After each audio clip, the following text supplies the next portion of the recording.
বিয়ে করেছো? হ্যাঁ, তোমার জন্য কি আজীবন বসে থাকবো? ভালো করেছো। বিয়ে তো করারই ছিল। একটা ছবি দিতে পারো?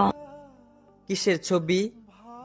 ওই মানুষটা, যে মানুষটার সাথে বিয়ে হয়েছে।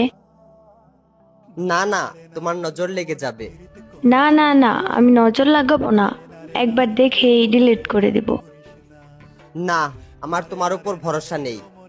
আমি ওর উপর কারো নজর লাগতে দেই না।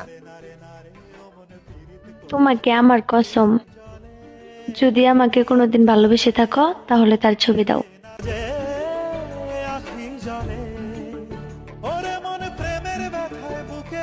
এইটা তো আমার ছবি। তোমার পর আমার জীবনে আর ভালোবাসাই আসে নাই। তারপরও মুখে এত হাসি নিয়ে ঘুরো।